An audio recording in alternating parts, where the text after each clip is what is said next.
and gentlemen, boys and girls, children of all ages, we are live! Yo, I am so hyped. I'm so glad to be Me too, back. man. I was been chomping at the bit, man. Chomping at the bit. Yeah, my ass kept thinking last week we was doing a show, and I kept saying, "Are we doing one this weekend? No, it was last weekend." Well, guys, this is Masterpiece Shit Piece Theater. I'm your host, Nick Brammer. We've got Russ the Muss. Hello, sir. Hello. How we are got you, everybody? Sam the Hobbit. What's up, everybody? What's up, baby? What's up? And we are just so happy to be back. Oh man, That was a long 2 weeks. yeah. You know, it actually Hey, worked that out was really good, well man. because we were busy as shit at the Mead household. You know, I don't think I'd have been able to make those weeks work anyway. So It worked out. Like, Okay, yeah, you know what everything fit into place, right? yeah, and absence makes the heart grow fonder, man. Because I am back and Yeah. I'm fucking raring to go, man. I got Well- stuff to say. The NFL draft happened and everything, so it gave me that weekend to kind of watch the draft and not have to worry Focus about on that. to do shows. Yeah, and you know, it was good, man. I was like, all right. So at least You got a pussy on your shoulder. I know he's a fucking he's such a I don't know, you're such a attention hog, aren't you? He's like, So "Hello, who's that? look at Who's me." that, Russ? This is Twix. This is the guy I got him. Oh God, it was he's almost 2 years old now. He'll be two in he'll be two in September. A friend of mine at work, a guy that used to work with me, he found him. He just came up to him while he was walking his dog, little kitten, little tiny fur ball, could barely walk, he was barely moving. You know, he was very young. And he picked him up, brought him in the house. Couldn't find anyone. Tried to ask around, see if he could find if anyone lost a kitten, and no one claimed him. So he was telling me about him, and I said, well, where's he at? He goes, well, I can't leave him at home, so I have him with me. He was bringing him with him to work. He's carrying him around in his pocket. Oh my God. Right? Some overalls. Yeah, some So I Jinkos, man. So he brought him in, and I put him in my little hand, and he starts climbing up my shirt and everything. And I was like, oh man. I was like, you're coming home with me, aren't you? Yeah. I surprised Anna with him though. I got Anna good. She was I sent her a message, and I did like a little recording of him meowing and shit. I said, it's like a dinner guest I'm bringing home. Here you go. But she was excited. She was like, oh my God, it's a kitten. So, The dinner guest, but just for forever. What's up, Wolf? What's up, Jason? Yeah, What's up, boys? he's awesome, man. The only problem is he beats up my other cats a lot. Fucks around with them because he's just this young. They're both older, and he's just this young bad motherfucker, you know. He's a little rapscallion, man. Yeah, pretty much. You know, he's all this energy he's got, and the other two are like, leave me the fuck alone, dude. I don't want to play with you. You know? Word. So, But he's good. You're happy Anna with your loves him. Eagles too? I'm very happy with my Eagles. They kicked ass in the draft. I know I had some damn fools like, man, they had 10 draft picks and they only drafted 5 players. I was like, go fuck yourself, dude. They got AJ Brown. Yeah. That's how drafts tend to work, man. And man, so we pulled off. I didn't even pay attention. Oh, I was moving. I didn't either. We drafted great, and then we went and pulled off a coup of a trade, man. And then we got the best receiver in our division now. It's fucking amazing. Life is great. Now, if only our quarterback can actually make that step forward a little bit, we'll be good to go. But I'm very happy. Man. Yeah, it's been a good couple weeks. What up, Been a man? very good couple weeks. No. Oh, is the stash in there? The stash, Yes, sir. Chat? Yeah. Hello, stash. Hey, welcome, Vinny. Over.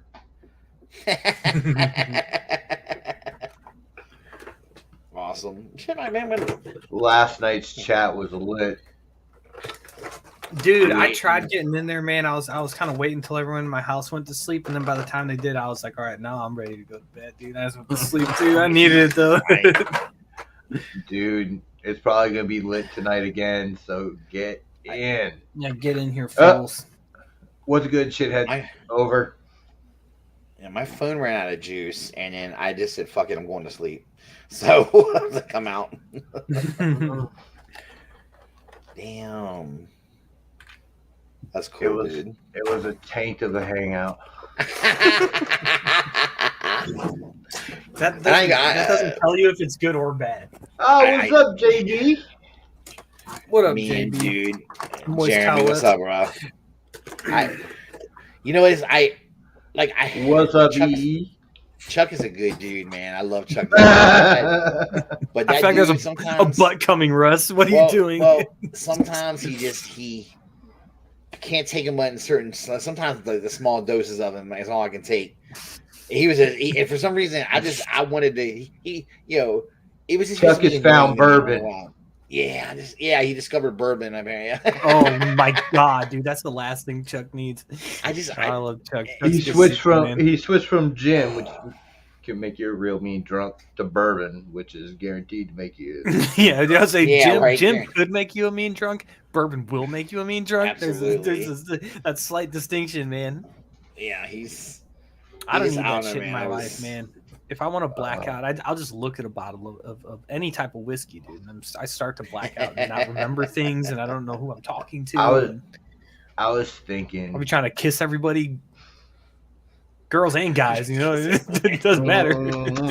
Gotta stay away from that stuff, man. I was thinking about drinking tonight, but I haven't drank in months. And it would probably just take like one mason jar and I'd be on the fucking floor again. Well, you need to stop drinking out of mason jars, Nick. How big are these mason jars, man? Yeah, really, right? 32 ounces? Like a 32-ounce mason jar. Maybe it's really what you're drinking out of. Right? Yeah. He's like, I have four 32-ounce drinks, and I'm fucked up, man. I'm such a lightweight. You know when you got this big ass thing, you feel like you have to fill it. Yes, exactly. Yeah. Even like I got new cups. You gotta drink it fast. And look, it's a giant cup again. So yeah, you see, that's what I mean, man. And you look at it, you're going, oh, I have to. Fill I had this one up. bathtub full of moonshine, and I got wasted, man. My tolerance is so low. I don't know what's happening. He's in a bathtub. Holy shit! In an old bathtub. Oh man! If I have to take a pee break, I will. What's up, E? There you go. E is. I didn't even get to fuck with E last night about the Giants and everything. But you know what? That's funny.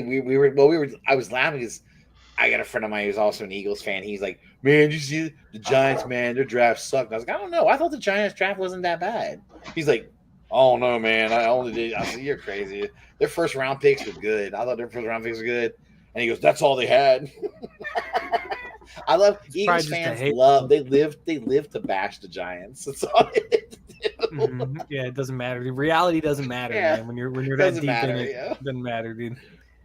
He's like, "How could you be an Eagles fan and compliment the Giants?" I was like, "Because I've got sense. I can't." Hey, that's how I reside in the real world, man. You should come join me. Right? It's like I'm not that delusional, you know. It's like, that's great though. Oh, what fun! It was cool. I could have gotten. I would love to get E fired up, but I can't. You know, he's I don't know. Well, sometimes it is fun to get E fired up. I ain't gonna lie, it is. But it's good. Go. He's got a question for you. You know what, E? He may have to. Because let's be real. I mean, we got Jalen Hurts as our quarterback. And we already know the Browns situation. Oh. And my Celtics lost today. Dude, I saw. Did they lose? Did they lose? I didn't see the final. I checked the score of the game, and I think you were in the third. Vinny, I got the munchies, and you were torturing me. Does he have some? Oh, dude, Eli's always eating those, man. He calls them apple critters. Dude, they're so awesome. There's Dunkin' Donuts down here in Florida. And yeah, we got that here too. That shit's dude. Those little hash browns, man. Do you guys have? Yeah, we got. Dude, I don't ever get donuts though, man. I go to Dunkin'. I just get their breakfast sandwiches and some hash browns, dude. They're so fire, man. I don't like. For breakfast, I need I want a greasy sandwich, man. I don't want sweets. I don't want sweets. I know E, but you gotta. E's right, but you gotta use your fingers then. It's all good. You figure something out. And by the way, no quarterback. I don't hear you talking shit about no quarterback, motherfucker. When the Giants situation is way worse, that's no quarterback. He is shit. Yeah, They're their gonna have a quarterback. sucks. Didn't you hear? Oh, they're going to trade for Baker. Yeah. They better. That'd be a step up from what they have.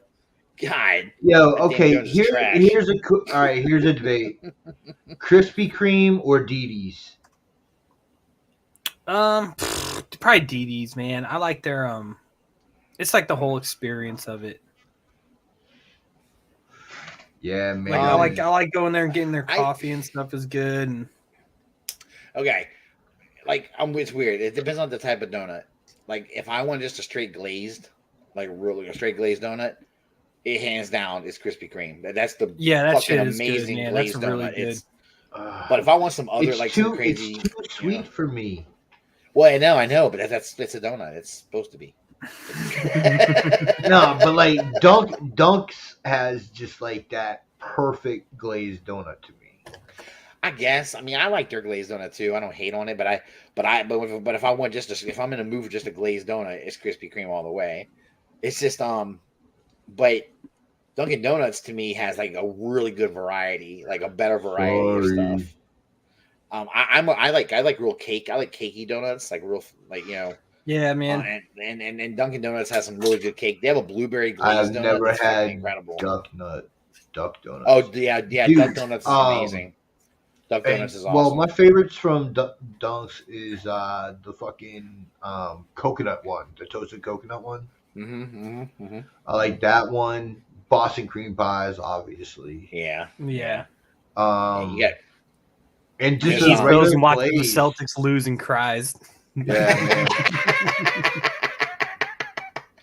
Oh man, that's horrible, dude. So where are they at in the series? By the way, the Celtics are they down 2-1? They're down 2-1. Oh, it's just Man. not out of control yet, though. They can win another game. Oh, today's game was kind of nuts, man. It was a weird game. Yeah, and they didn't lose by that much, but Duck Donuts does have the maple. Right, They have the maple bacon donut, which is disturbingly delicious. A maple bacon donut. I don't know, man. I don't think I've ever had one of those. I don't know if I would have to be super high. That would be the perfect donut if you're high. Yeah, because it's like a thing. Like I just eat different shit. Like I don't like sweets generally, but like if I'm high, dude, I'll be like wanting ice cream, and I'll be like going to my kids' room and be like, "Where's your guys' candy?" Like we have all the candy. Yo, I want the candy now. Yeah, it's like 3 a.m. I'm just like, "Busted, where's your candy?" Fuck the Knicks. How you keep? Yeah, but see, the problem is if you say "fuck the Knicks," everybody fucks the Knicks. It doesn't matter. They're just the girl that gives it up because they got nothing going for them. It's like, hey, take me, baby. I got nothing going for me. Oh man, they're as big as slut as the Wizards. The Wizards got that too. Just take us. We got nothing going. Oh man. Oh dude, that's terrible, dude.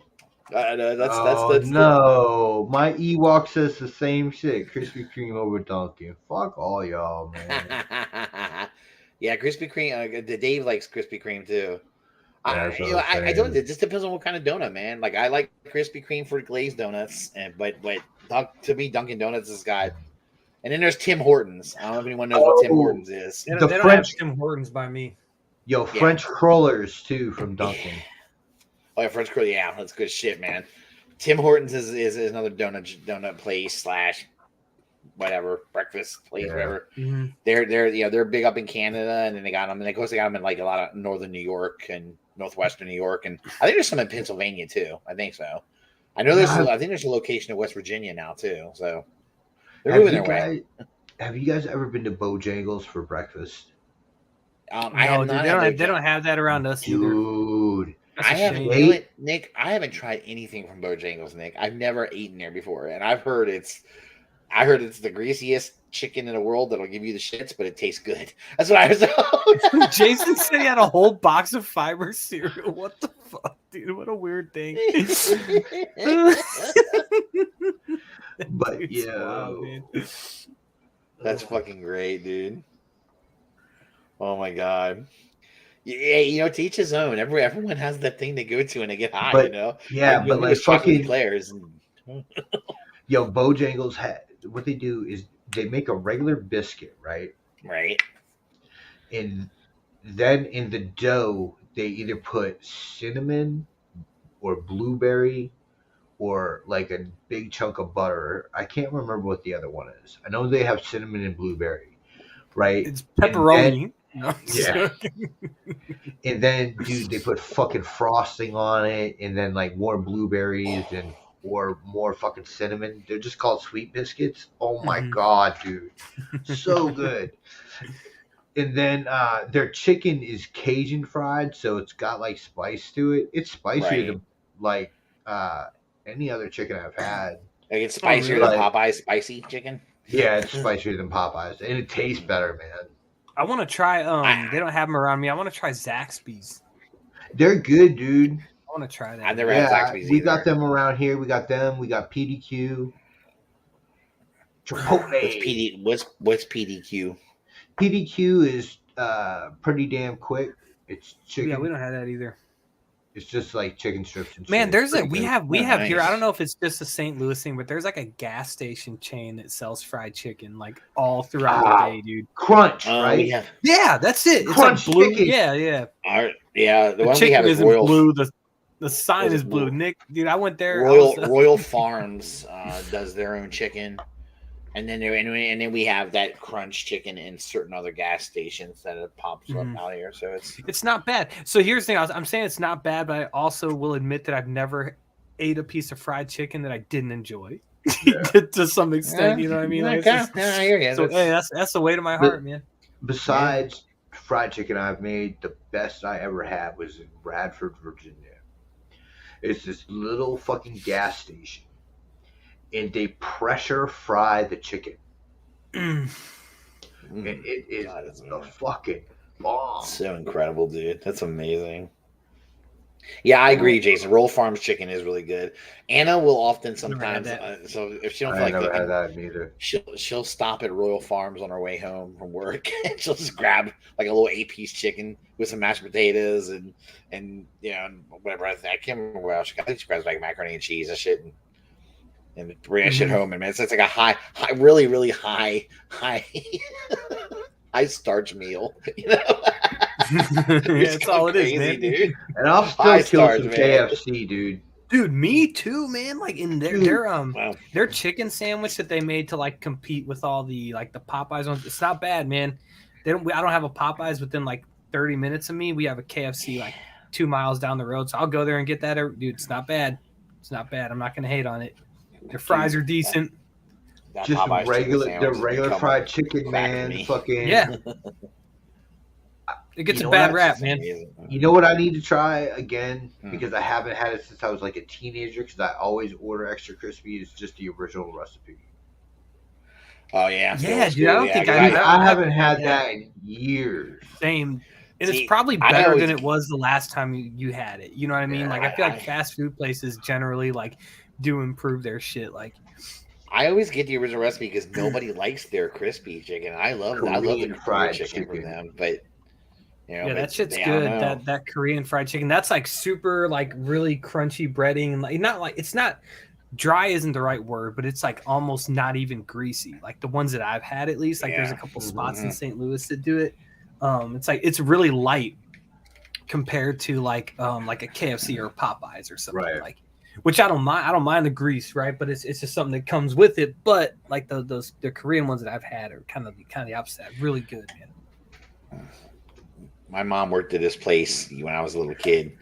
It's called China Sea, and I would go in there. I'd go into her job after school. It's China with the C. Yeah, it's so funny, dude. Because it was really cool, right? Because they would actually bring me fried chicken. And the way they would fry the chicken, I've never been able to fry chicken like it. It was it's like the places I've had, it's like almost like a batter, dude. So every time we get Chinese food, like peck. That's funny. Every time we get Chinese food, I always get like a bunch of chicken wings because they're just stupid cheap. Like it's like for like $4 you get like 22 chicken wings, which is like I don't know. It's probably not chicken. It's probably just like small dog, but whatever this dog is, it's delicious. You know. Yo, for real. But that's just because Maya can't handle any grease, Jason. Maya just died. Yeah. Yo, you guys were talking about dog and Chinese food. Yo, for real. My uncle got my grandmother's favorite cat out from the back of a Chinese restaurant. Like from the like from the kitchen. No, like. Oh, like, okay. It was a feral kitten like rooting around in the garbage back there. Okay. And it took him like weeks to catch it. It was a Siamese, man. Oh, He got named Tazzy Man. He was fucking dope. Tazzy Man. Yo, people pay money for those fucking cats, dude. God damn. Yeah, dude. Big cash for Siamese cats. Good lord. I think Siamese cats are cool. Ever since that movie, Lady and the Tramp, I think they're badass. Yeah. Yep, for real. And he they called him Tazzy Man because he ripped my uncle his hand apart. He has the scar to this day. Like when he caught him, they had to gas him in the fucking thing the carrier. So he would calm the fuck down. To get him to chill. To get him to chill for shots and shit.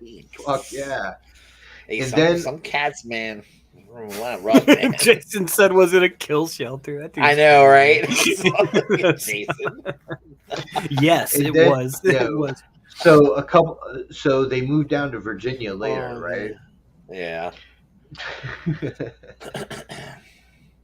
Yeah, probably, man. That'd be me getting that pork fried rice. That shit's so good, man. So they moved down to Virginia later, and she found a backyard breeder that had a Siamese, and he was what they call a blue point. So those are the ones that are like really stark gray. Mm-hmm. You know what I'm saying? So gray they look almost blue. Yeah. And he had crossed eyes, so she got him for cheap. And his name was awesome, dude. Yeah. So his name was Flip. It was a Siamese, bro. There was something wrong with his mind, man. Yeah. Dude, a cognitive disability. Dude, she named him Flip Flop. Flip Flop. Oh my God, so appropriate. I love it. Dude, it's a good name, man. Animals good name. Oh man. My family's got to think about just naming cats fucking after food or something food. I thought you were going to say your family has a thing with being cross-eyed. Well, that's just me. but like my one cat is Spice, and then so it's I don't know that's the and then they got Hershey, and they got Twix. I don't know. I thought you were just hungry when you named them all. I guess so. I don't know. If I was to go through all our pets that we've had with just me and Kate, we started off with Toby, Tasha, Morris, who was an orange cat. Then we got Caleb. Yeah, we've had a lot. Caleb's the most non-pet name I've ever heard. That's like I know it's like a normal person name, right? I've never heard a pet named Caleb. I named him after a Nathan Fillion character, and I hate Nathan Fillion. But I thought that character was so dope, and Caleb was a Black Lab Rottweiler cross. Mm. Oh, that's cool. So he was just like a demon-looking dog, and this Caleb dude was on Buffy. It was Nathan Fillion, and he played an evil preacher. So yeah, that's how I got that name for him. Caleb is the first time I remember the one Caleb I remember in a movie was Near Dark.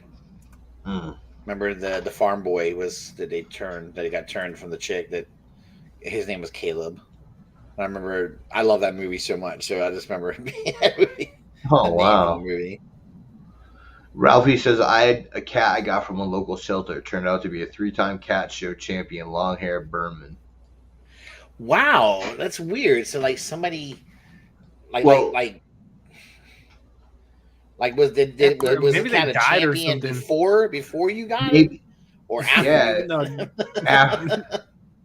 But like, what happens with a lot of those show cats is they get retired. They can't go anymore because they get too old. So to the shelter they go. So that's crazy though. Like, why wouldn't you just keep them? I don't know, man. That's crazy. People just think of them. what do you call them? The dogs that greyhounds. Yeah. Man, people just abandon them like crazy.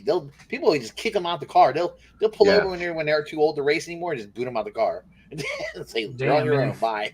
His It's fucked owner up. passed away and no one wanted All it. right, I called it. I knew it. Well, I knew it. And, yeah. dude, do you know the story of how we got Boris? No, how do you get Boris? Boris is a fully papered Boston Terrier. Right. He was bought for $3,200. Jeez. Couple brought him home to a pit bull, and the pit bull had never had another dog in the house, never been socialized, so Yeah. they tried to put Boris right next to the pit bull. Well, the pit bull started growling and nudged Boris away as a puppy. Yeah. So the owner goes and tries to do it again. This time, the fucking pit bull growls and goes and takes a nip and doesn't catch anything. Well, the owner waits about 10 more minutes and tries Oh my again. god, what an idiot, man! What a numbass. Yeah, I mean, So- get the fucking point. Yeah, so the fucking pit grabbed Boris by the head, ripped him, bit again, and chomped off his ear, like half his ear. Oh, That's no, why man. Boris's ear is missing. But yeah, Boris Jesus is a fully bred Boston Terrier, and we got him just for covering his vet bill That's a good deal. They knew they couldn't bring him back home, and Kate's a vet, so it's a good home for a dog. Yeah, man. I mean, it's funny, man, how some people are just dumb as shit, dude. Like especially with pit. I mean, you got a pit bull. You got to know you got to know that dog. Come on, man. Yeah, Give me man. a You break, can't. Yeah, you don't blame the dog in that situation. No, I blame the person for that. Yeah. Yeah. Man. Dude. That's just idiotic. Yeah, but yeah, people. Yeah. That's what you get, But man. it turned out great, man. Yeah, I know that's good because Boris is awesome, man. Yeah. That's cool, shit. But Yeah, so we wanted to talk about plastic, didn't we? wait, not really. All right, we're gonna hit that first. All right. Yeah. See, look, I can do a little bit of a segue. I'm not that bad. Okay. All right. Keep us on track. Look, we've been bullshitting for fucking half an hour now, Russ. Let's Dude, get time to the flies, fucking man. good shit. We haven't Time we? It's flies. like, I know, right? It's been up been long, but yeah, man. Well, so we've got rising prices, and I'm sure everyone's noticing it, and I feel like they're going to keep going up. I read a story not last week, before last week, where they were just talking about it was blamed for a lot of reasons, but mainly it's the cost of oil. Oil is used to make plastics, and Dude, and steel too. That's like the one that I was watching an interview with the dude from Super 7. Like he always does like those like sit downs with the guys from the Swoosh, and they're really good. They're usually like under an hour, but they're just like super insightful because like it's a US based company, and like him, like it's not like somebody from Hasbro, right? Like it's like he like the Brian Flynn is the one dude, and like he knows all the ins and outs, and like that's the thing he talks about the most is like steel super expensive, and that's what they use to make the tooling, which is like always the most expensive part. So that's absolutely. But and then we also got shipping issues that are shipping is going up. It's going up like crazy right now. You're gonna. I mean, I know a company that I work for. One of the other companies that we buy from, they used to never charge us shipping, and now they're charging us shipping, because it's so expensive they can't eat it anymore, so now, and so it's going up for everybody, and I think that's another big deal too. So companies are not going to take it; they're going to pass it on to us, and so that's how it's going to work. And I also heard that there's also going to be we may be, prepare ourselves for just shit taking longer. We've already kind of been used to it. We're starting to get used to it. I think maybe because, the time when they show something to the time when it fucking I know I'm a regular Sherlock Holmes, isn't it right? But what I was wondering is some of the price hikes that are going to happen, or that have already happened and are going to happen more. I'm wondering, are they? Because some companies haven't gone up like Hasbro has. Hasbro has jumped up, right? Yeah. There's other companies that are still staying where they are. You know, you can still get McFarlane figures easy for $19.99. NECA's still the same as they were. Yeah. I'll say if we wanted to say pre-pandemic, like their shit's the same, $25-$30 for a standard figure. You know, $30 for an ultimate. Yeah, I'm wondering, like, is this just is it I mean, Hasbro, we know Hasbro's a $1 billion company. They're gonna they're like, fuck that, we make our money. They don't care. But oh, I was talking about Nick's pipe. Oh, sorry. Okay. I thought just making fun of me, Dave. Anyway, it's okay. Sorry. You know, Dave, it's always about me. Stop. Come on. You know that. Anyway. But and then I was, what was like, dude? I follow this one dude. He talks about classified stuff all the time. Viper Island, I guess, is his YouTube channel. And he's funny. Him and his kid will do like a G.I. Joe draft. It's kind of funny, and they'll draft characters that they want. It's kind of cool. But he was talking about how he lives up in Canada, and Cup of Canada, everything's jumped up like crazy, and shit's just peg warming like a motherfucker. People aren't buying shit up there. Man, the other crazy thing is, though, as like these costs are going up, they're cutting costs by taking plastic out of their packaging.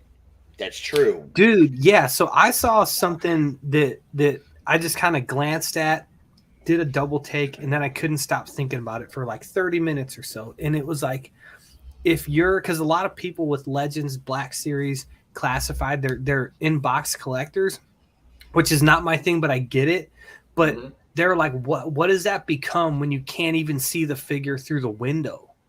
Like, what's the point? Like, there could be like just like a bag of sand in there that's like the same weight of a figure. Like, when you can't even see it, does that diminish that? Does it make it moot? Do people not care? Like, that's crazy. Like, I was like, I couldn't stop thinking about it. And like, how bad is figure swapping gonna get? Oh my god, yeah. Well, I mean, not even figure swapping. Why swap them? Just fucking steal it. Yeah. And then put the box back on the shelf. You know what I mean? Like, if you're gonna go through all the trouble in store, or I guess like with swapping, you buy it, swap it, and then return it. But I don't know. You just steal the shit, dude. Stop swapping figures. Just be just steal stuff. Steal stuff out the store like a normal person. Like, look at Sam promoting thievery. All right. If you're gonna do it, man, do it 100%. Like, the reason why I'm joking. Don't do that. Yeah, right. Or don't say I told you to do it. Yeah, and like, you're not going to be able to see any flaws on the figure, you know. Or like if the eyes are googly, you know. That's why I like to see them. And which I mean, a lot. Which is, to be fair, like a lot of people get their Hasbro stuff online through BBTS, Amazon, so you're not going to do that anyways. True. But it is a thing that if I'm in the store and I do happen to find something on the pegs, I do look and see which one's painted the best. Yeah. And if I'm gonna go through all the trouble of opening up the box because I can't see the figure, I'm just gonna steal the figure, you know. Well, but man, it's give me that shit. E said that, you know how he's about Marvel Legends gives you extra hands and extra heads, and McFarlane doesn't. It's not always true. McFarlane sometimes will give you some stuff, but well, yeah, it'll just be spread out over 6 different releases of the same figure. You know what I mean? Well, some of them have hands now, but I haven't seen any alternate heads. Yeah, they don't like to do. Yeah, but then their figures are a different scale, so you're getting more plastic, like. So technically, for the same price point, that, but man, the problem is too, though, is no, what were we about to say, Russ? No, I was gonna say, but the problem is that we're I feel like Hasbro is a company that, and I know. Listen, before I say this, I'm not bashing Hasbro. Don't even go that way. I'm not. I know what they are. They should be. They're a company that's about making profit, and I get it. But that company, I feel like they don't fuck around, dude. They will jump that price up in a heartbeat. If anything on their bottom line is affected, they're gonna go whoop, up it goes, passed it on to the. I think Hasbro was smart in raising their prices first. Well, there's something to be said for that. You could be right. I mean, I don't. it's hard to imagine if somebody who's really committed to a Hasbro line jumping off at this point, because it's the price increases tend to be pretty like incremental, like it's not like they do a little bit over time. I remember when the 2013 was like when Marvel, like it was like the return of Marvel Legends line, and they were still carded. And they were $15.99, and that was like the price, $15.99, $14.99. And then in 2014, when the Winter Soldier stuff came out, like for the and then that's where we got like the boxes that we see now, like then they jumped to $19.99, and there's a big hubbub about that then at the time. And the thing about these, like they never, and I don't even think that they're saying that these are temporary. I think they're just like because that's never the case. Like nobody, like they didn't jump to $19.99 and then go back to $15.99. Like right. You tend to be like, this is just the standard now. So, but like, Dave brings this up. Dude, he says, groceries, dude, man. It is everything going up. He's right about that. Everything is going up, and I've heard all kinds of excuses. The main thing I've been hearing though is shipping costs are making everything more expensive. Mm-hmm. And just I guess like in supplies of things have been pretty inconsistent. Like there's that's a good point. Like baby formula is hard to find some days now, which I for us, like I mean we obviously rely on that. So it's like, we'll go to Target and there won't be any formula there, and then we're like, fuck, dude. And we'll go to Schnucks, which is right next door, which is like the equivalent of Publix, right? It's not quite Piggly Wiggly. It's like a Publix, and then they got everything. They got a shit ton of it, right? So it's like, well, man, for a moment that was weird and scary, but then like here it is next door. But yeah, like the groceries are, dude, holy fuck, man. Like I'll get just like normal stuff, and they tell me like the total. I'm like, God damn, man, like what the fuck am I buying here? And it sucks too, because like we got deli meat. Yes, I noticed that too. Yeah, dude. I was like, oh my god, deli meat shit's jumped up big time, man. Milk, dude. Well, I mean, it really is like you name it, and because like we got like in my job like a 3% raise this year, which I was like, okay, cool. It's a a few thousand, totally negated by inflation. Absolutely. You know what I mean? Absolutely. That's it, man. It's and that's the other thing I heard too. I heard some people telling me, well, inflation, it's finally catching. Things are going to catch up to inflation now. That's why we're starting to get everything's going up. And I'm like, they better raise it. They better raise the interest rate another point. Well, but another problem is they'll wait till after I do the shit I'm doing, and then they can do that. Hey, give me 1 week, please. Companies though, we're gonna. And I was saying, okay, but now you're running into another thing where people are going to need to start making more money. Because you can't be used to living on this, and all of a sudden everything's going up, and you're like, oh, and now it's economies don't do well when people are just making enough to survive. Economies do well when people are making more than enough to survive, so they can spend that extra on other things that that aren't. And so there was an article today that an $800 stimulus is coming.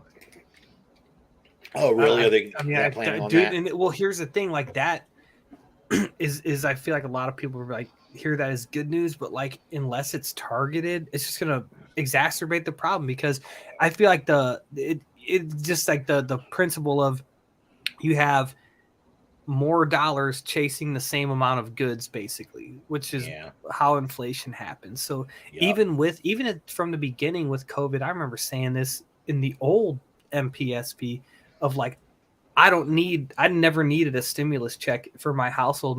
Jackie and I never missed a paycheck through the whole thing, So I'm like, why are we getting money? I'm not complaining, and like we put that money to good use, and we use that money to pay down a lot of debts, which I think was another problem. And I think they wanted people to just go spend that money, but we used it to pay down debts and kind of we did too help us in that way. So, but yeah, I mean, we never needed a check, dude. And it's like if they would have found a way to maybe get that to people who need it, because a lot of people did miss paychecks and get laid off and have a lot of financial insecurity and uncertainty, which I couldn't imagine even, but.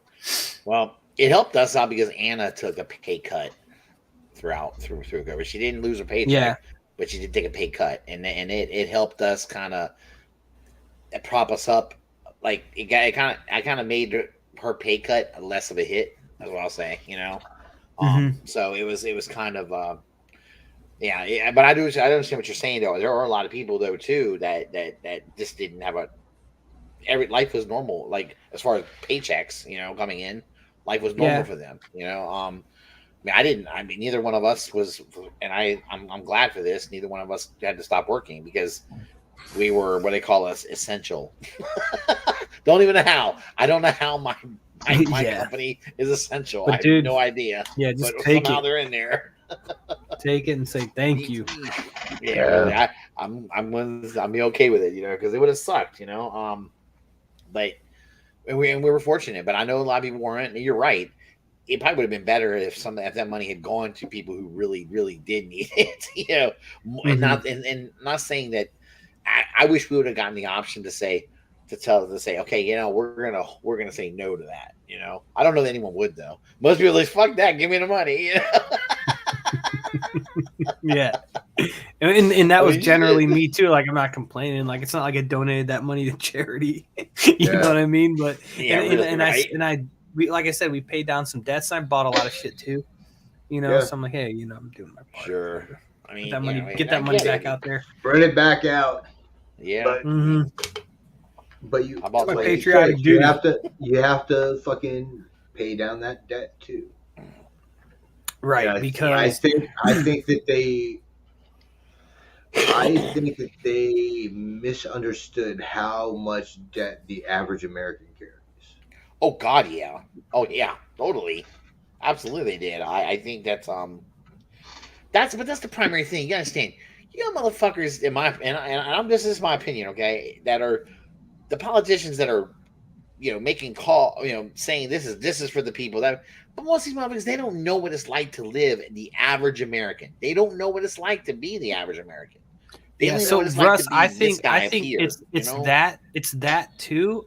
But even some of them who have like quote humble beginnings seem to quickly forget what that's like. Yes, you know what I mean? Absolutely, they do. So even people who were like, because there are people in Congress now that were working like 9-to-5 jobs or like service industry jobs in 2011 that now are just completely jaded and changed and kind of beyond the pale, Yeah, they've forgotten where they come from or what or what it was like to have those day-to-day struggles, to have and they might still say the right things about their like for the working person, but then like by their behavior in the world, it's really clear that they just don't give a shit anymore, and they're happy. They're happy to be where they are, and they have no problems with living in that world now. I think most of them get corrupt by the money. Now, talking about Congress, like, have you guys been following what happened with Marjorie Taylor Greene? Yeah, I think they were trying to ban her from running for re-election, because it is the end of her 2-year term. Yeah. But I think she won that case, so she can. I think Russ has dropped out. Thank God. But I think the premise was that she like her involvement with like the goings on before January 6th, which is she was like they had like some planning meetings at the White House and stuff, and she was there for those, and obviously was just kind of being a megaphone for all that election being stolen nonsense type stuff. So, but like the thing is I understand the argument that they were bringing against her. Yeah, me too. Calling for martial law in order to suppress the election. That's pretty fucking insane. serious. That's insane. Some pretty serious shit. But she's also going up against an intelligent Democratic, candidate who is, I believe, ahead of her in the polls right now. Yeah, so it's like that. That's one of those things where it's like she did something stupid, but let the people speak. Let her constituents speak, and if she's who they want, she's not going to make a difference. She's a nobody backbencher who gets talked about a lot on the news because she does and says ridiculous things. She talks about like Jewish weather machines in like space lasers causing Jewish space wildfires and stuff. lasers. Like nobody takes her seriously, or nobody should. Like nobody who is a serious person takes her seriously. I'll say that. And it's like, I guess you kind of how much sway do we put on people like that? How much power do we give them? What are they? What can they achieve? And I think it has to do with how much attention that they get. And oh no, I was just gonna say that was it. That was it. I just I'm sorry, man. Yeah. I was just gonna say it's almost like her and Lauren Boebert are like the ultimate evolution of Sarah Palin. Yeah, what Sarah Palin became. Yeah, she wasn't always that. I think when she was running for VP, she was a clown and she was a goofball. But I think she was a little bit more serious because politics were different in 2008, right? I let you back in as soon as you let me. Russ, what now? Are you there? Can you hear me? Yeah. Can you hear us? Yeah, I hear you. Okay. Can you hear me? Okay. All right, do I sound low? No, you got like a little delay. All right, let me go back out for a minute. Hang on. Go ahead, yeah. All right, man. But yeah, I get what you're saying. Kind of like taking that into the extreme, and I think but you know, they're like wine moms. You know what I mean? Like they're like soccer moms, like wine moms that are, you know, yelling at their kids and stuff. And then like going back to what you're saying, like let the preponderance of ideas decide. You know? Yeah, exactly, man. Like I hate that, and this is an impulse that just comes from everywhere at this point. It comes from the right, it comes from the left, kind of when each person wants it to, of government intervention to stop a thing that they don't like. Yeah. Then you have to say, okay, she was peddling this thing that turned out not to be true, which is the election being stolen. You could say the same thing about like right after Trump got elected and like the Russia investigation stuff that kind of ended up being nothing. Like it was like some people spent like $100,000 to have some like fake accounts on Facebook. Yeah. So are you going to say everybody who is pushing that now is as guilty as Marjorie Taylor Greene? Now, what happened as a result of those things was very different, but that's not really what they're discussing. I don't think. No. Of you know, like January 6th happened. There wasn't an equivalent of that with the Russia investigation. Again, turned out not to be what a lot of people thought it was. So are you going to say, hey, you thought this thing was true and it wasn't, you need to be punished for that, right? Because everybody does that with everything. That's kind of just the state of it. Like, when is the pendulum going to swing more towards the middle?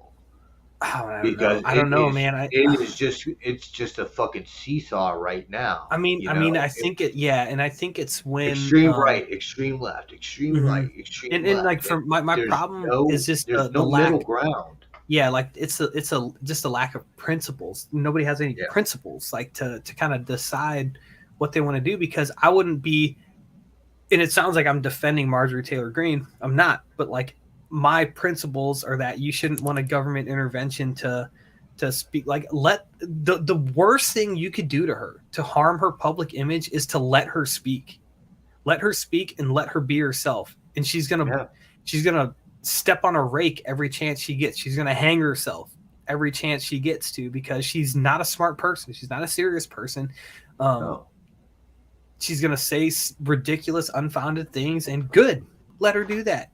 And if her constituents like that and enjoy it, then I don't know, but she's not going to make any kind of material difference, right? Yeah. Now that also goes into what we were going to discuss about the Libs of TikTok account. Yeah. So this kind of takes some explaining. This is like if you're not like on Twitter, um brings that I think elections are gonna get stolen more now because of plastic being removed from ballots. They're gonna get swapped at least. Um it's funny, man. But yeah, so Libs at TikTok it's they are definitely like, or like you went and like went through that page, didn't you? Yeah, it's Yeah. he. It's a she. She is a what I would term pretty right leaning. Like pretty conservative, and especially with like socially conservative, she Yeah, seems to be, just like by the stuff that she posts and yeah, shares and everything.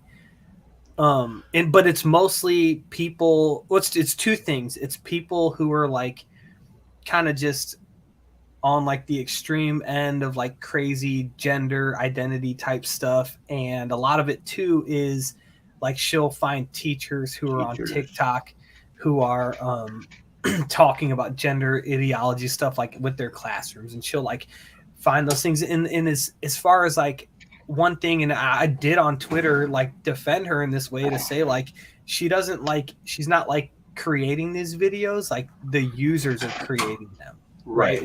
And she's adding commentary like in her captions, because Right. she'll say something like teachers should be fired for doing what this teacher's doing, so like that's adding commentary. But then you can watch the video and see what the person's putting. Now I would say that if you're a teacher and you have a TikTok account, that should be strike one. You know what I mean? Like, and I'll give you an example. Like, I had Snapchat I got it in like 2010 when it first came out. I was in college, right? Everybody had Snapchat.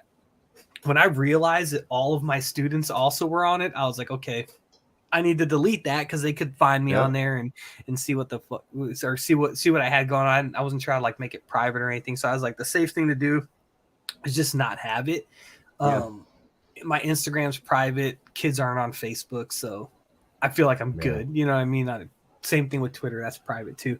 But yeah, a lot of it is just it is just craziness, you know. And It's like as crazy as the far right is, the far left is just oh as yeah, fucking crazy. for sure. And like these gender identity politics being taught to children that young, I do believe is a concern.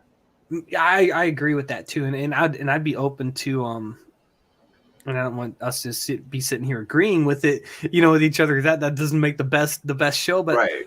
I do think that there are things that should be taught in schools. There are things that should be taught in home. I think the argument against it, like kind of and I don't think this is a straw man argument. I think it's more of a steel man argument, which is to say that, well, like what if their parent is a bigot or something and is telling them the quote wrong things?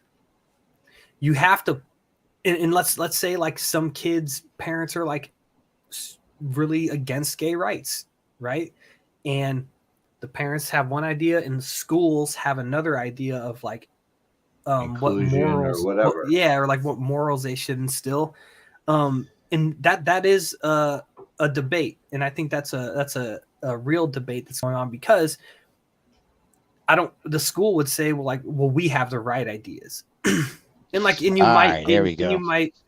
What's up, Russ? We're talking about that Libs of TikTok thing, man. Sorry, guys. My computer decided, I'm just going to do updates, and proceeded to slow everything down. And I just said, "Fuck it," and I just let it do its thing, and I got it on my cell phone. So, there we go. Good. Welcome back, man. But yeah, so like my thing is like the school, I guess in that case could make the argument, yeah, well, we have the right, we're on the right side of this, which you have to play devil's advocate for that. You are on this issue, but what if you're not? Like, what if you are wrong on another issue? And it's like if a kid, let's say their parents are just like outright like bigots, then I don't know. That might suck for the kid. I don't even know how. I don't know, but like, it's so fucking weird. Like, but at the same time, I don't think you can infringe on that parent's rights. No, man. And so because of COVID and school closures, parents have gotten way more involved in what's happening in schools. And maybe they're just paying a little bit more attention. And I think that's a good thing. That's a good thing because, and this is, I'm a teacher, so I'm on the receiving end of any backlash I get. A lot of that shit like just wouldn't happen here in the town that I live in, because it'd be a lot of smart, educated, thoughtful parents would say, well, no, we do object to this, and here's why. We're not going to be getting in fist fights at school board meetings, right? And you might see that in other places, you might not. What is taught in schools, and as far as those things go, does vary. It is going to vary from place to place. They're going to teach different things in a charter school in Brooklyn than they are in a public school in Kansas. Yeah. Right. And that is just kind of one of those things, like where do you live?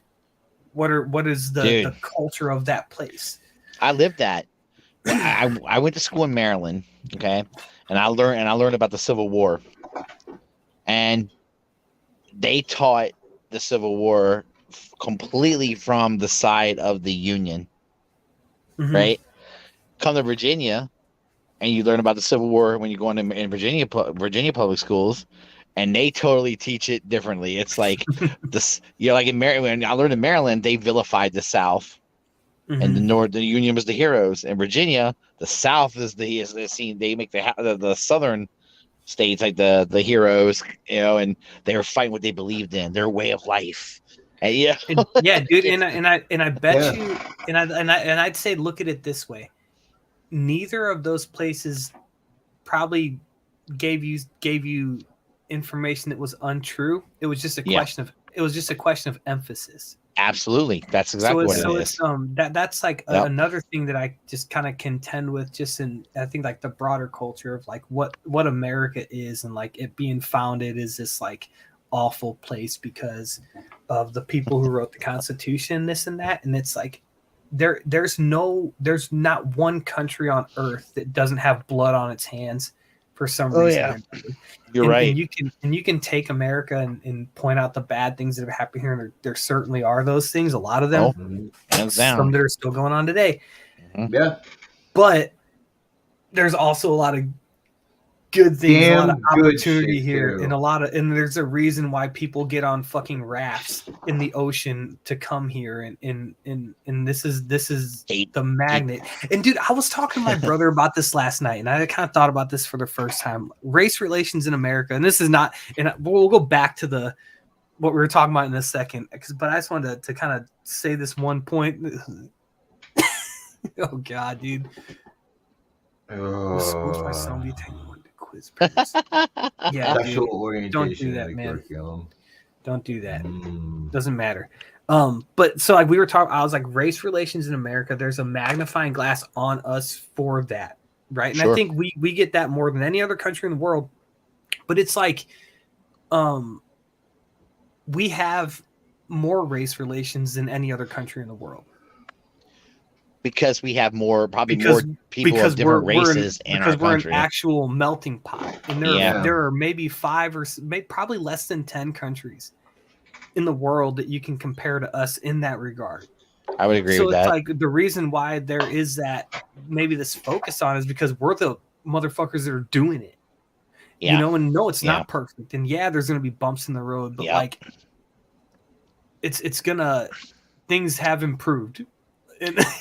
A lot in 50 years, in 20 years, in 10 years, We're a country that has a lot of different people that bring a ton of different cultures to, and we all have to try to work around each, you'll have some Karen appalled at something that one other woman might be doing that's part of her culture, but instead of being appalled, just kind of just try to be a little more tolerant, a little more respectful, But and that's what our country is battling right now, is trying to get over your own uneasiness, right? Just to kind of have respect for other people's, for what they have, And now that's not to say that everything's right, Yeah, and it's like the goal is to come to a come to a place of tolerance and understanding. Exactly. And if you don't get to understanding, at least you can stop at tolerance, right? Sure. That should be the goal. But the Lives of TikTok thing is like I think they are playing, like, her account has a ton of influence, and I think dude, Ralphie, 100%, man. What are we focusing on? You know what I mean? Like these, like look at a district's math and science scores and reading scores, and then that is a school's job. A school's job is not to, and I'll say in my classroom, I try to instill morals to my students, or values, I should say, hard work, grit, like pushing through something that's difficult. Those are things that I try to focus on. Universal values that are going to be appropriate everywhere. Right. It's not I think what a lot of the teachers on this account that she flags or she brings attention to, which again, they're making their own videos. Like, she's not doctoring them or anything like that. I think they are on a mission to instill their values on the students, and they think that they're on the right side of history, and that's what they see their mission as, and that's not what a teacher's job is. Right. And then going further on this, there was a Washington Post article. Yeah, by Taylor Lorenz, and she gave out her the person behind this account. She's been on Fox News, like she's done stuff with the New York Post or whatnot, all under anonymity. But this author from the Washington Post, like, she basically doxed her and was like, here's her name, here's her address. Now, she has a name that I can't remember. It's an unfamiliar name unless you're Jewish. She's a Jewish person. So like, but it turns out it's a common Jewish name, and somebody else like on Instagram happened to have the same name and was like, just got like 30,000 DMs like after this article came out. Yeah. Of like, go kill yourself, you fucker. Oh, like, Jesus, God, man. Just happen to have the same name as this person. And there is and I think that's all the article did. Like, that's all the article's mission was to do, was to just to out her, basically. We're gonna out this person, And I think there's a lot of interesting questions about this account. Why is it so successful? Why is Joe Rogan talking about it? Why are you getting called on the cable news? Like, that there is some gatekeeping to behind that still. Yeah, but that's because of what's being done on that account, you know? Yeah. The content on that account and the message that's being put out. If you're going to bring on a Fox, big surprise, you're going to bring on Fox, that's going to help push their agenda as well.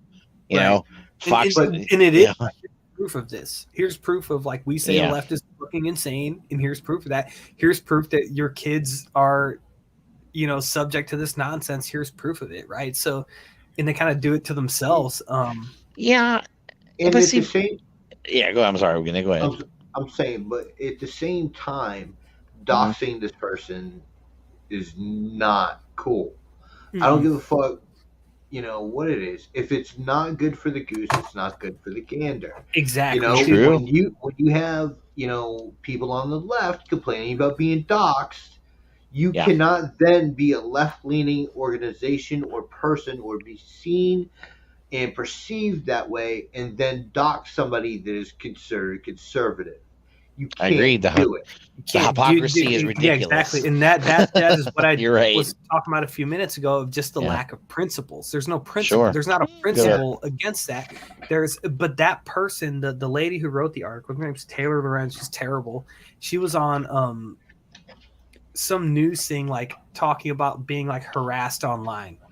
And it wasn't harassment, it was like people just saying like, I disagree with you, or like you're wrong, or it was some people that were like, go fuck yourself. Of course. Like, but like she's like crying like on this interview about like how awful it is to make millions of dollars and have to get grief on Twitter. Like, it's like, you can't put your fucking phone down. Come on, dude. I hate that shit, man. Yeah, I know. It's and I bang on about this. I feel like every week I get to that point where, like, put your phone down. Nobody is making it's like on like Clockwork Orange, where they got the dude's eyes pried open and he's like there's like, here's your Twitter feed. Nobody's making you do that. You can opt out of go outside go on a walk, and you'll leave your phone in the drawer, go on a walk, like, for God's sakes, man.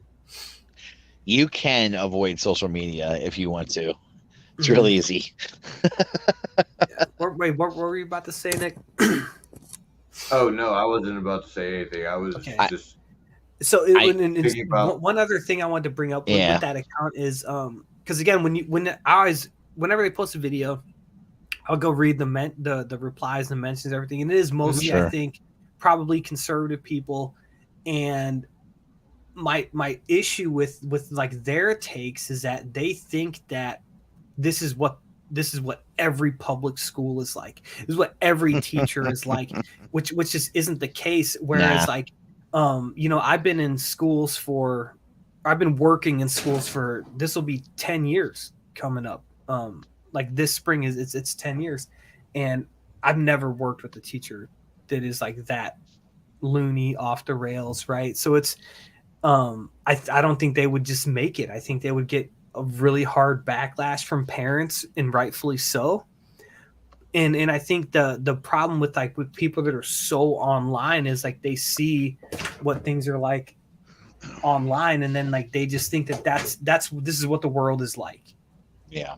And it's not the case, right? People see some video of like some old white lady at a gas station in Arizona, calling some Mexican kids names or whatever, and they think that America's a racist hellhole, and it's not. Yeah. Right? Like I feel like that is the thing when people are so online, like it's like it colors their perception of, and it's like, go to the point I made a second ago, go outside. It's not like that, right? Major generalizations are made that are not accurate generalizations at all of our country. Yeah. Like contrary to popular belief, then how they spin it, like not every white person is a racist. And I feel like that happens, and I also feel like though that it's like there's all kinds of narratives that are thrown about any race in this world. There's a narrative that some people will throw at them that's completely not true. There might be one person in there out of all these millions of people that maybe that's right about, and that's it. And I think we tend to in this country get caught up with being, if that happened, they all must be like that. Fitting the narrative, man. That's a huge thing too. And people will do some mental gymnastics. So I'll give you guys an example. I watch the PBS NewsHour. They do some. I feel like their international stuff is pretty good. Like they fucking stop. So I'm probably gonna be done with them again for a while. But like they usually start off talking about what's going on in Ukraine, which I'm like following very closely, right? But it was Judy Woodruff, and she was talking about, like, she did a story about how to, some other special correspondent was on talking about how to combat misinformation and disinformation, this and that. And I'm like, that's good. That's a good thing. Obviously we don't need a government body to do that, no. because that's fucking a terrible idea. But so she did that story. And then the next story, you remember that guy that shot up all those like massage parlors? Yeah, I do. I remember this. Yeah. So, okay. She was like, she brought up that and was like a follow-up on this story, this like anti-Asian hate crime. Jesus. And it wasn't what it was. No, he was not. Like, he went to those places because he was like insane religious fundamentalist and was like tempted to go to these massage parlors. And I hate to say it, but like, who works at those massage parlors? Like, they're Asian women, right? So it's like he like in his like confession, because they caught the dude alive, he was like, he explained why he did it.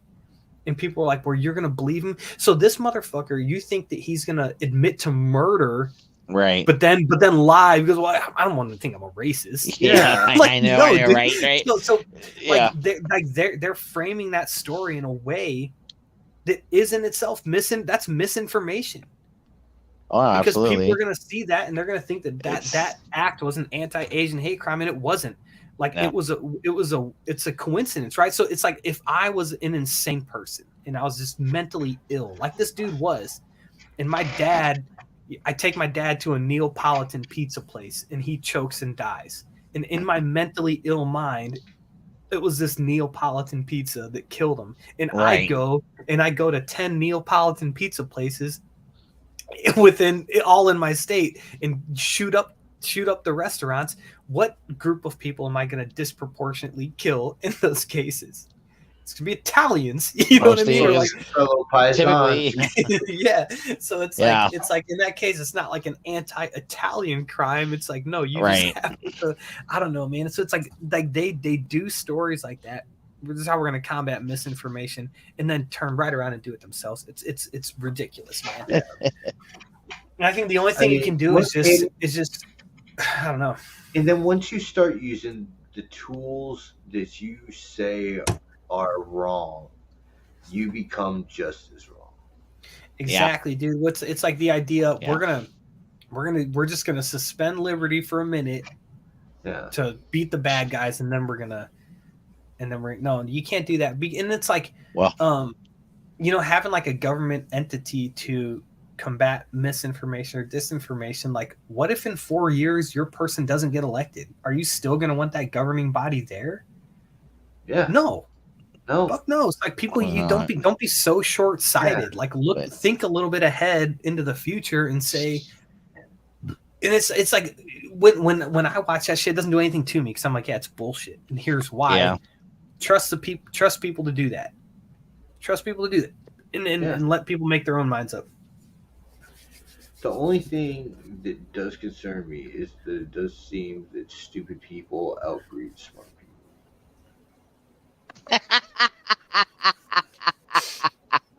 Wait, say that again. I said stupid people do seem to outbreed smart people. Hey, they're just louder, man. They're just louder. Yeah, that's what it is. They're just louder. No, people with higher IQs have less children. Well, is that true? Yeah, I think I've heard that before. There's a correlation to it, but I part of it is because people with lower IQs aren't smart enough, and they keep having kids because they're too dumb to realize. Pump the brakes at 5, dude. You're talking about me and Jackie now, man. What do you? How you guys have 3 kids? You're okay. Yeah, you're not 19 and counting. Right. I've got 2, and we were gonna have a third one, but medical problems said nope. And I was like, okay. That's a universe telling you. Pretty much. When me and Kay first got together, I always said I wanted a starting 5 and a 6th man. I always wanted so many children. Did you really? You were, man, you want her to be popping them motherfuckers out. Holy shit. And then I had Cal.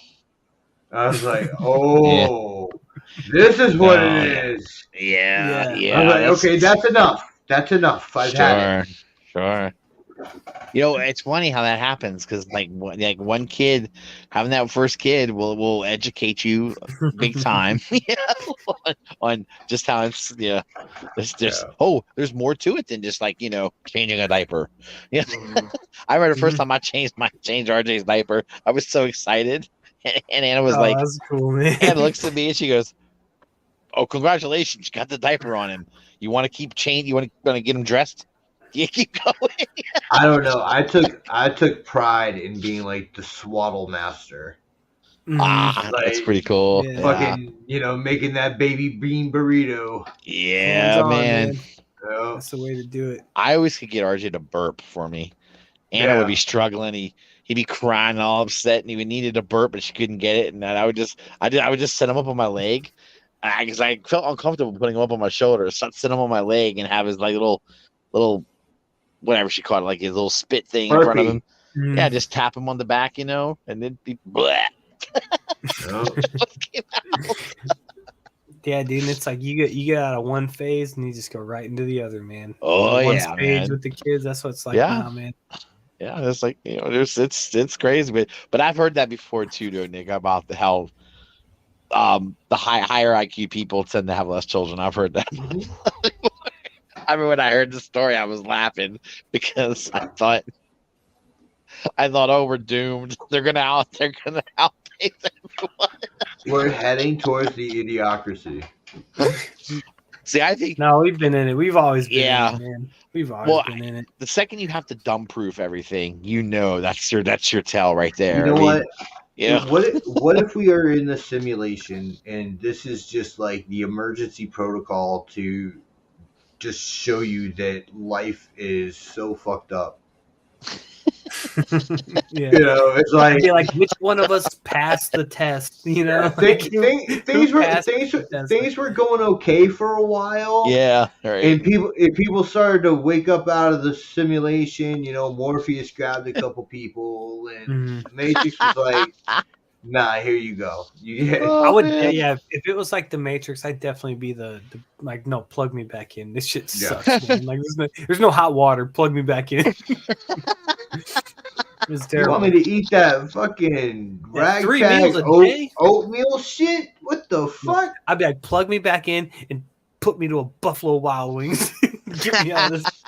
This place sucks, man. There's no Plug me girls. back in and give me a goddamn steak. Yeah. That's great. I mean, yeah, I'd be Joe Pantoliano or whoever. I don't know. I can't remember Joey his name. Pants. Yeah, Sam. My son would love to hear you Cypher. say that. That's his favorite place to hang out at is Buffalo Wild Wings. Like Junior he'll hang out with his friends and they always go to Buffalo Wild Wings. That's an American institution, man. That's his spot, dude. I'm like, why do you like it there? It's terrible, and I love it. Yeah. I'm like, why do you like it there? He goes, they got wings. I said, and he goes, lots of TVs. I was like, okay. What else did we want to cover? Did we touch on the comic book?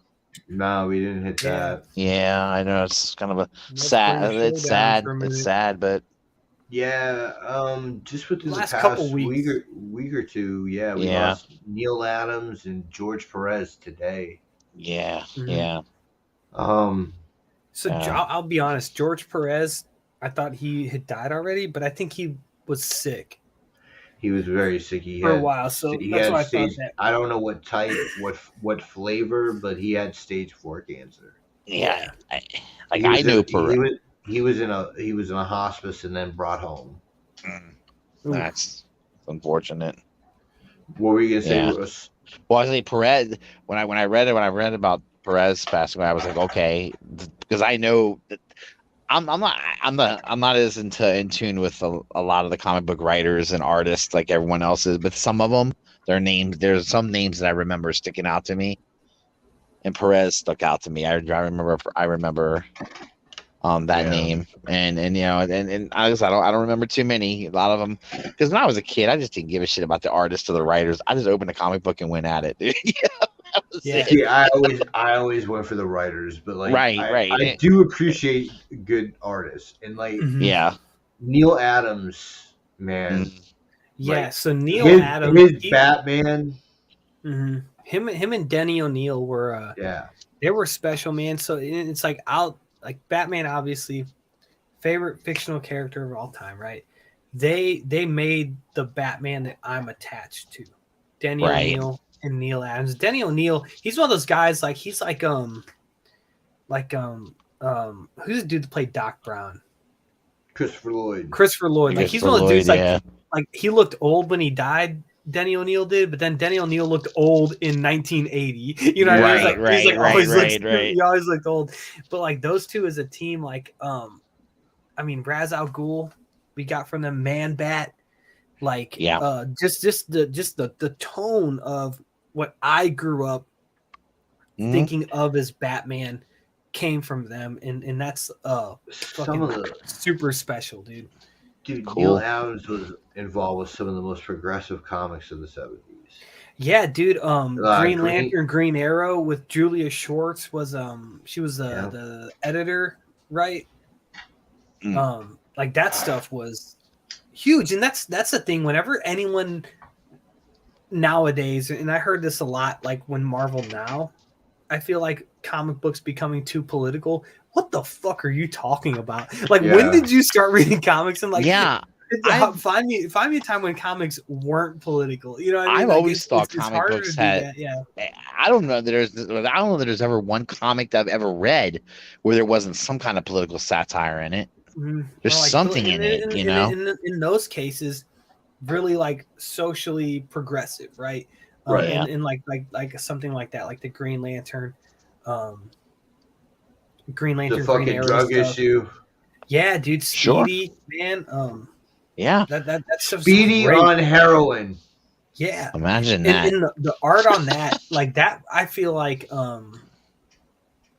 was maybe like a shift in how in comic book art with what Neil Adams did, because it was like they tended to look like real people. Yeah, even And Batman in the suit. Mm-hmm. And then, dude, his run on X-Men. Yeah. Damn.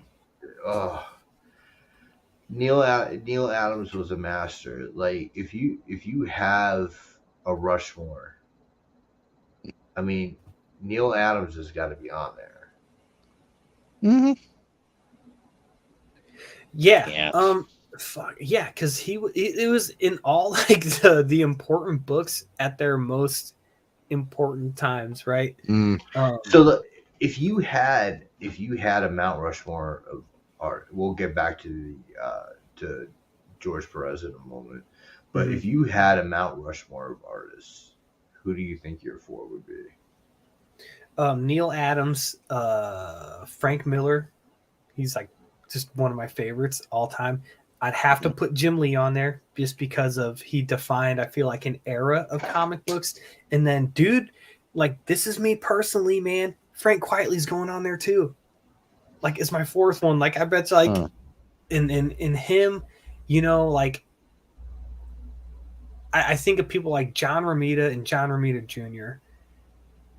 I prefer John Romita Jr., but I feel like he's also really close to Frank Miller for me.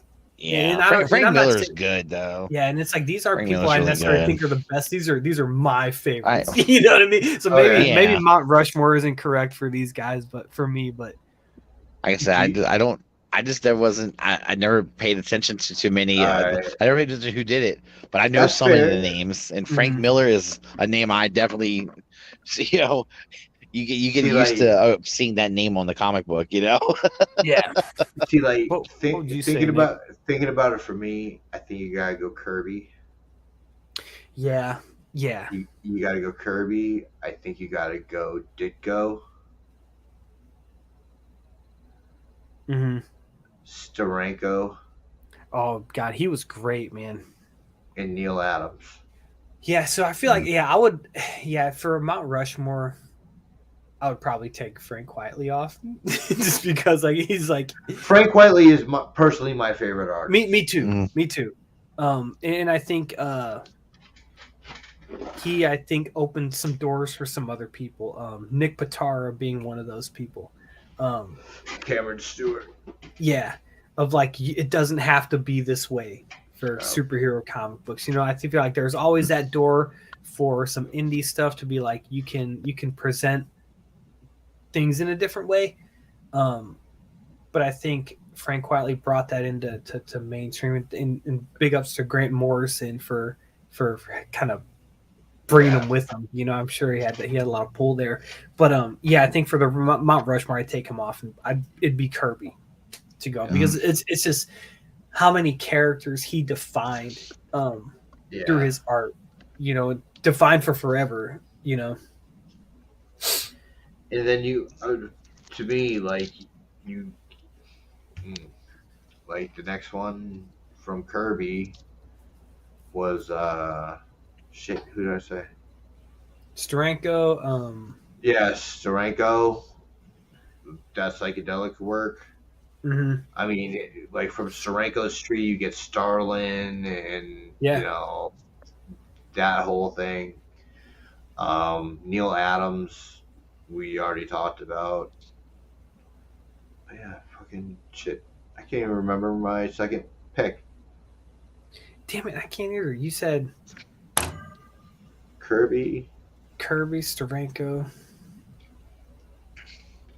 All right, rewind the tape. Yeah, right. That's what I get for smoking so much. But George Perez passed today. Yeah. Yeah. And notable works from him.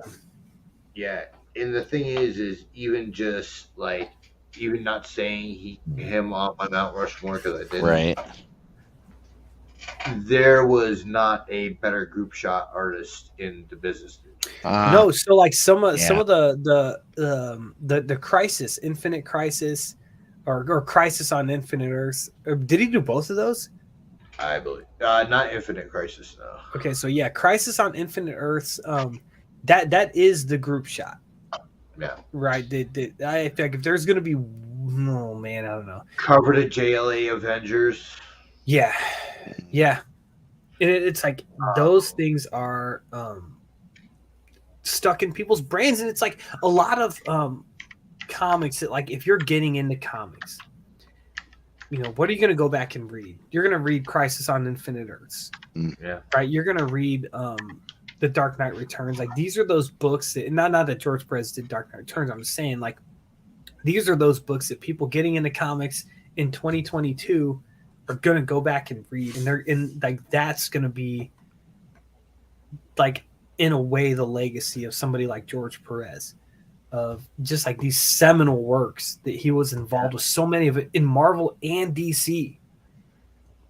I don't know if I think that he is the seminal Avengers artist. Mm-hmm. I don't think that any other artist on Avengers comes close. No. And he did it twice, decades apart. You're right. Yeah. Like, who leaves and comes back like so long after that, still puts out that strong work. Yeah, definitely that Kurt Busiek Perez run is, I think, the best run on Avengers. What years was that going on from? I think it was like 98, 99. It was after Hero. It was Heroes Return. After Heroes Reborn or whatever. Yeah, it was when the Avengers and everybody came back from fucking Rob Liefeld fucking drawing Cap like a fucking butched up kid. Yeah, the Heroes Reborn stuff was bad. I feel like I remember that more than the Heroes Return or whatever. But yeah, I need to go back and look at some of that because I'm not so well versed in it. But like, I mean, that whole first arc of Avengers was perfect. Mm-hmm. Like the whole Morgan Le Fay, and then you had the medieval Avengers. Yeah, I forgot about that. Then they go and I think they followed that up with Ultron. Mm-hmm. Yeah. Ultron, I would have words with thee. Iconic fucking Thor pose. Yeah. Russ is about to nod off, bro. I'm getting there. I'm hanging in there. I'm all right. Russ, we can go ahead and cut this, brother. No, you're good. You're good, dude. You're fine. You're fine. I mean, it's just I'm just not familiar with a lot of the names you're talking. I'm like, damn, dude. Mm-hmm. I feel like it's like I think sometimes I think, how could I be such a comic book fan, but I just didn't give a fuck about the artists or the writers. I remembered my second name. It was Steve Ditko. Steve Ditko, yeah. Okay. Ditko, okay, all right, yeah, you did say that. Okay. If you're wanting to go, do you want to hit real quick? Did you watch that second Obi-Wan trailer, Russ? Oh yes. Yeah. Oh, it looks so good, dude. Oh, it's awesome, man. I'm excited. I'm excited about parts of it, man.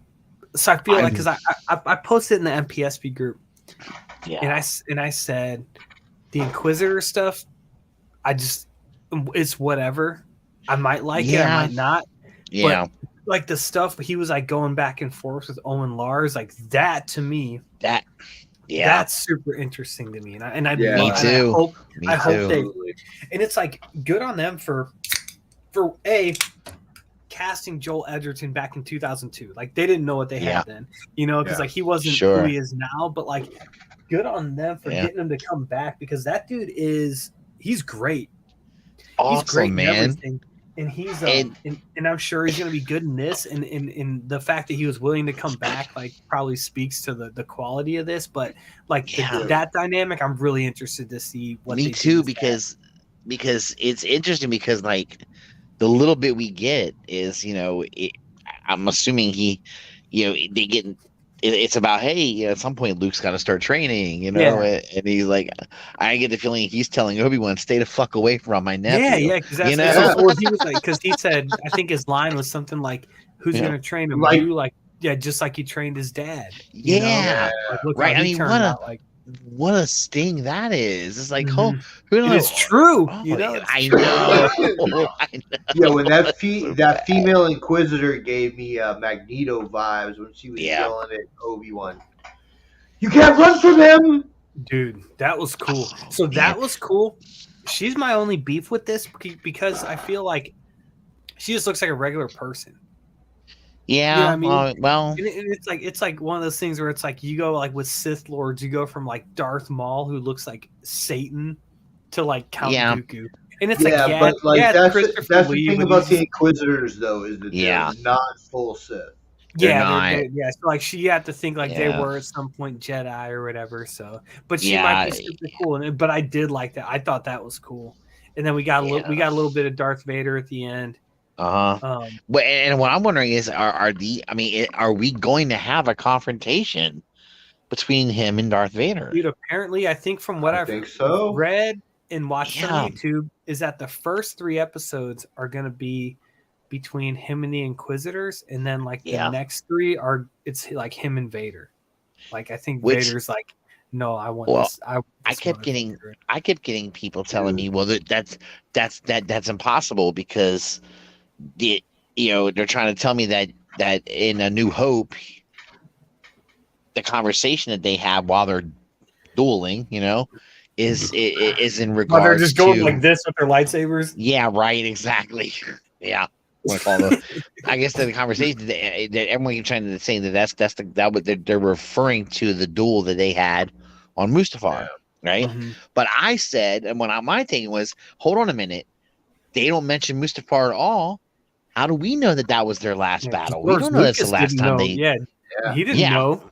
Right? Lucas didn't know. That shit 35 years later. Like, hell yeah. It's one, and that's one of those things, Russ, where it's like, it's made up, so I don't care what. Sure. It's made up. I'm not going to make it work. It's fake. It's not real. But also, I feel like they can word it to make it work somehow. And as much as George Lucas gets grief for going back and tinkering with things, I would have loved to have seen him go back and redo that New Hope fight. Me too. Just get a little bit more. Have you seen the fan edit? Yes, it's great. It's amazing. Like literally do that because Obi-Wan he doesn't look off throughout the whole thing. Like Vader's easy, throw another dude in the suit. Obi-Wan's a little tricky. Right. You got to paste his face over a stunt double. But that YouTube one, Nick, that you're talking about, like, dude, they it's great, man. Like, I would just do that. Literally just do that. They went for broke. Yeah. I feel like the way that was worded, though, it wasn't worded. I mean, and I don't want to give Lucas the only thing credit, that but I'm just saying the dialogue. The only line there is when last we met, you were the master and I was the apprentice. Right, yeah. but that doesn't really even work for Revenge of the Sith. I feel like because it doesn't really. Anakin wasn't his apprentice anymore. Like, well, yes and no. He's always his apprentice, Yeah. So. He'll always be his, But I think what I'm saying is it was left to me that the dialogue between them was very open ended. Mm-hmm. To where you could interpret that they may have had a couple more meetings in between Revenge of the Sith and A New Hope, Yeah. I mean, what if somehow fucking Vader doesn't know it's Obi when he's fighting? Man, that'd be interesting too. But I feel like the reason why he's getting out of the back to tank is because he knows it's Obi-Wan. You know what I mean? Like that's he's the one getting him out of bed. Like this fucker, that scene where they fucking screwed the chess piece in and it lights up. Mhm. Oh, That was pretty cool. The arm, has the arm attached. And that's Hayden pretty Christensen badass. too, man. Like, yeah, Brink brought. It was. He said, "You were the master, and I was but the learner." Yeah, Right. And again, I still say, he's always going to look at Obi-Wan as the master, as his master, and he's always going to feel that way. So it's and maybe that's why still at this point, maybe you could say Vader's like still, he's not fully formed Vader. He's, so maybe in his mind, I don't know. Maybe this is when Vader, who is really dangerous though, because he hadn't. Yeah, he wasn't. And it's like with this confrontation that they're gonna have, I bet obviously Obi-Wan's gonna win, because if Vader wins, he would have killed him. If Obi-Wan won, he wouldn't necessarily kill him. Or Obi-Wan's just gonna escape. Yeah. So, I mean, look, I'm a believer that if that lightsaber battle in Revenge of the Sith had lasted much longer, let's say Anakin didn't do the whole jump up in the air and get his legs cut off, right? Right. Let's say that Anakin had done the smart thing and just jumped onto the ground and came out instead of doing the dumb shit. If that lightsaber battle had gone on, I think he would have killed Obi-Wan. I do. I think he would have killed him. And I love Obi-Wan Kenobi. I think he's one of the most powerful, badass Jedi ever. But I think Anakin would have eventually overtaken him. That's I just think Anakin was that fucking good. Russ. Impossible. Damn right. Hot take. Anakin takes him. But Anakin, was Anakin and he was stupid, so it happens. It was the way it was written. Lazy writing. God damn it. You fucker. God damn it, Russ. I know. I'm excited about it, man. I am nervous because of how much I despise Boba Fett for the most part, except for those 2 episodes of The Mandalorian that were inserted in there. But I know.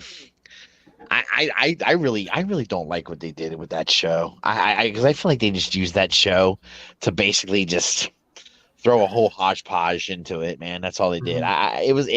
Sometimes it didn't make sense to me. There's things that I just didn't make it. Some of it just didn't make any sense. I didn't get it. I'm like, what was the purpose of this? I feel like for me was just be like, oh, okay, so this Star Wars shit can just suck. You know what I mean? Like, I will tell you though, I did order just last night a fucking SH-Figure Boba Fett from The Mandalorian. Did you? We should have waited for the Mayfex one, man. Nah, man. That figure arts with the cloth. It looks good. Yeah, it looks good. I mean, it's Boba Fett. People, for some reason, like the damn character. What can you do? I still like his character. Man, so my thing is with this Obi-Wan show is and I hate when I do this, but like there are some things that I really feel like I need to see, which I want one Clone Wars flashback just to see Anakin, Obi-Wan, and Ahsoka in live action just once for a 2-minute scene. That's I feel like I will be bummed out if I don't see that, which is where like with Boba Fett they said a lot of it was going to be flashbacks, and I thought I was going to see like his upbringing, and we got none of that. We got like how he got his fucking ship and like all this other shit that I didn't care about. Yeah, it was weird. What if instead of you getting a flashback to Anakin, that's good. Anakin, Ahsoka, and Obi-Wan, you get Obi-Wan, Ahsoka, Vader. Dude, that'd be cool too in some capacity, man. But dude, I mean, it's like they got everybody right now. So like, if you're gonna do a flashback of the Clone Wars, like, get Tamora Morrison to come in, scan the dude's face, and give us Cody and Rex. Wow. Oh my god, dude, I would love that. I would lose my shit. I'd lose my shit, man. And it's like, if Disney's not doing everything they can to make that happen, man. Well, dude, get someone else to play her for fuck's sake. Why you gotta be so negative all the damn time? You can de-age her, man. She can get on her knees and look shorter than everybody else. They can figure something out, man. And it's like I feel like if they don't make it happen for this, when else you're gonna get to do it? Because I feel like that is a thing with Star Wars where it's like, it's not real until you see it in live action. For a lot of people, that's kind of the sentiment. I'm not saying that's mine. Does anybody know where on the timeline the events of this show are going to take place? I mean, are they going to take place before Rebels? Yeah, 10 years after Revenge of the Sith. I don't know where that fits with Rebels. So shit, where did Rebels? I think Rebels. I don't know if it's. I don't know if it's going to be before. It must be before Rebels then. It must be before Rebels. Because all the Inquisitors are alive. Yeah. Some more. There's more Inquisitors. The Grand Inquisitor dies, I think, at the. Yeah, he does. He gets killed. Season 1, maybe. I think so. Yeah, it is. And then I know they lose 3 Inquisitors when they're inside the damn Sith. In Malachor. Yeah. When Vader and. When Vader and Ahsoka have their battle, and so good. Yeah, it was. Maul was so badass in that, dude. I love Darth Maul in that. Dude, I still say he's so cool. I still say that is my favorite lightsaber battle in all of Star Wars. Which one? Maul and Obi-Wan in Rebels.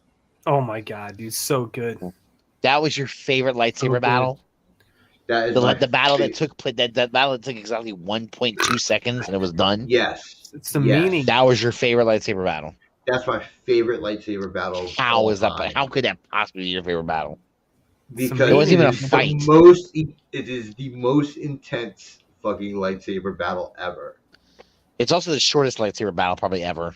No, man, because the battle starts as soon as Maul starts talking. Okay, we have a different interpretation of what because battling is. Maul, okay, I'm gonna break this down for you. Yeah, break it down. Okay, Maul has been known to use the dark side technique that allows him to affect people's emotions. Correct? He was probing Obi-Wan the entire time to figure out what Obi-Wan was doing there. Yeah, because Maul came there to die. Yeah, I did get the feeling. You do get the feel, and I got the feeling of that too. And I feel like he wanted it to be at Obi-Wan's hand. He wanted it either to be at Obi-Wan's hand, or he wanted to, both of them to die at the same time. Yeah. There's the connection between him and Obi-Wan. I mean, at first it was a revenge thing for him. And then I think it became more than a revenge thing. It was almost like it almost seemed like he was a little obsessed with Obi-Wan for a bit. Yes. Yeah, for sure. There's an obsession. Well, dude, I'll say like those last 4 Clone Wars episodes, like I enjoyed those more than anything that Disney's done, Star Wars wise. Yeah, that's what EE's talking about, like that duel. So like. I like that. I like those 4 episodes, and I just like view those in my head as a little movie because the tone was different, the direction was different. They took that maybe more seriously. I don't know if that's the right word, but like they knew that they were doing something special with those last 4 episodes. I like those better than any of the sequel movies. Obviously, that's not saying much. So, but even like Rogue One, I like those last 4 episodes better than that. Like I think like it's like more impactful to me. That lightsaber battle between Ahsoka and Maul was really well done. Well, and they did like motion capture with that. Like they had them like Ray Park was like in a studio like doing that. I'm gonna have to watch those because I haven't watched. So that. good. Like it's like even like they're good. Like the Clone Wars like title sequence and stuff that they did for however many seasons. Yeah. Like in those last 4 episodes, they just did away with all of that. Yeah, it was like they were doing something different. All right, so I haven't seen those 2, but my number 2 and 3 are Sidious versus Maul and Oppress. Oh my god! That's actually my absolute favorite lightsaber battle. And then my third is Sidious versus Anakin and Yoda. Okay. Dude, Sidious versus Maul in a press. He was just having fun, man. Yeah. He was goofing. He was trolling them the entire time. You know what impressed me about it? I'll tell you what impressed me about that battle with him, why I like it so much. He used the Force while he was battling with for one, it was dual blade, which I love the fact that this creepy old man is running around with two lightsabers in his hand. I think it's great, but he was throwing them around like rag dolls. If you just notice that, yeah, like you say, he was toying with them, but it was almost like he was doing more than that. He was flexing. He's flexing, just letting them know. Now, and you think you're actually gonna, like, as soon as you think you're getting somewhere, you're not. It's like, he wanted to set an example for anybody that was going to try and claim that they were a Sith Lord. Yeah. Well, yeah. I mean, because true. Yeah, it's like the biggest thing is like he went there himself. You know what I mean? Like, he didn't send someone after them. Think about this, guys. That could have fucked the overall. He put the overall plan in jeopardy to do that. He really did. And at that time, he knew there was no danger. Dude, at that time, he could have sent Dooku and Grievous. He could have. Yeah. He literally put the overall plan in jeopardy to go handle that, because it was something I think he felt like, I need to nip this shit in the bud myself. Maul is his creation. Maul was his problem, and he dealt with it. Sidious took that shit personally. Yeah. I think, he did. Which he's right, though. Remember, he was all about enforcing the rule of two when it was convenient. Right. For him, he would break it when it was convenient, and he'd enforce it when it was convenient. Well, he had an apprentice when he had a master. Exactly. He did not have a problem with Maul until Maul took Oppress as an apprentice. Yeah, exactly.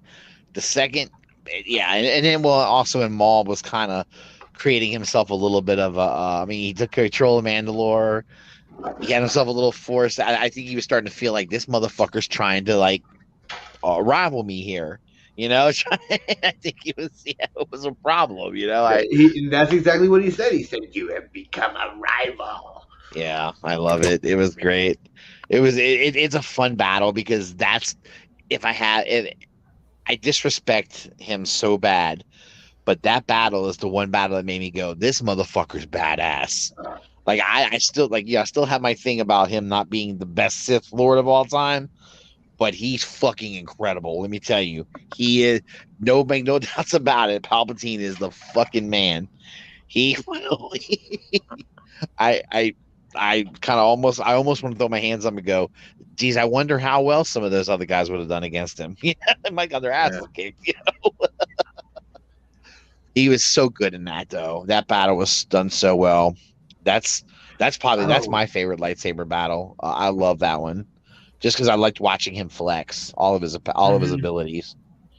I don't know what's wrong with me, but lately I've been enjoying getting stoned and watching Shakespeare.